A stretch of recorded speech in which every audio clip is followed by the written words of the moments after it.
Okay, I want to talk to you guys about a very common misconception in the gym, and that is you see somebody walking around who's kind of like this, you know, their shoulders are rounded forward, their arms are turned in, you're internally rotated, and all he does is bench press, and people see that person and they think, oh, he's training his chest way too much, that's why he's like this. He needs to hit his back more, balance things out, have more of a balanced training program. Here's the problem with that. The biggest muscle on your back is your lats. So if you think, okay, that guy's rounded over, maybe you have that problem yourself and you're like this, I'm gonna fix that by training my back. And then you go, what are some good back exercises?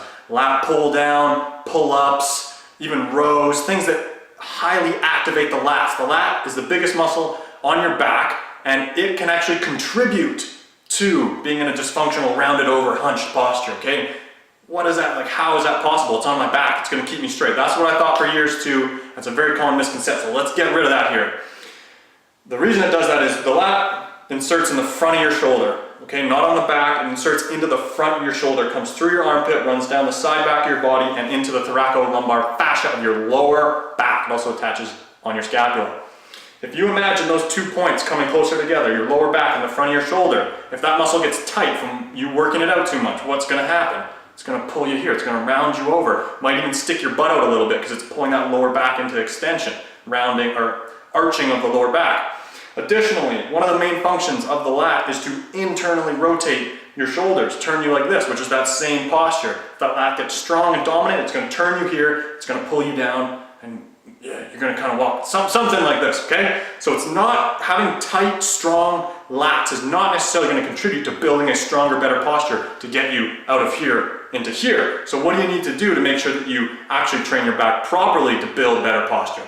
Number one, I'm going to give you a stretch to do for your lats. You should be stretching your lats out, and I recommend doing a stretch before you go to train your back so that you give some slack into the muscles so that some of the other muscles that are performing similar functions to your lat can pick up some of that slack and get stronger to hold you big and upright. So the stretch, I would recommend doing it with a band. If you don't have a band, you can hold on to something. I'm showing you the 2 different variations you can do here. And I would count breaths, okay? I would count breaths instead of timing it. Just 15 deep breaths. Relax your mind, relax the muscles, imagine it lengthening out, okay?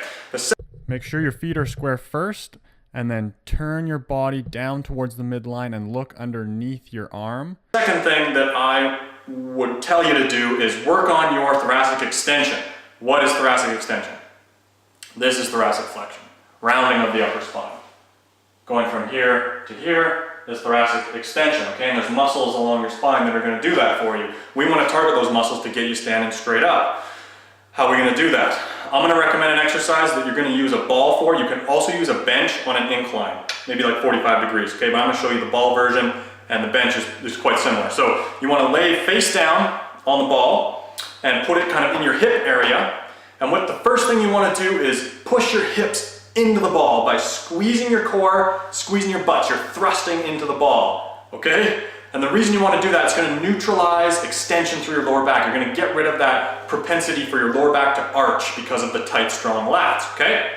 That's the first cue you need to hit. And then from there, you're just going to flop yourself over the ball, totally relax, squeeze the core, squeeze the butt. My hips are pushed into the ball. I'm going to pull my chest away from the floor and try to turn it up to the sky as far as I can without getting activation from that lower back. Try to keep that lower back neutral. We just want the upper back to practice extension, okay?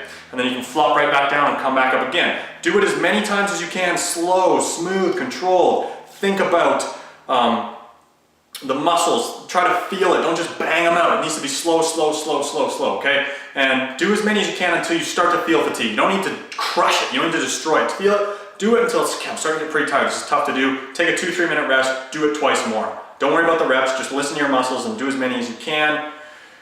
Okay, so the stretch, the strengthening exercise, I would do both of those before you do a back workout. If you can do it before you do other workouts, great. If you can do it every single day, even better, okay? The last thing that I want to touch on is if you do these small, stretches and strengthening exercises that take 5 to 10 minutes, but outside of that, you're sitting for 8 hours like this, which posture do you think your body's going to take form to? Is it going to take shape of what you do for 8 hours, or is it going to take shape of what you did for 10 minutes? The 8 hours, right? So just be aware that yes, all these things in the gym are gonna benefit you, but think about what you're doing all day long when you're not in the gym. Try to stand up straighter, try to bring that chest upward, okay? Try not to sit hunched over all the time. That's gonna help you get into better thoracic extension, all right? So keep that in mind. Stick with the exercise and the stretches I give you. Start doing it right away, and you're gonna start building a stronger posture and making more gains. I hope you enjoyed the video, and I'll see you in the next one. Bang them out, bang them out, bang them out, bang them out.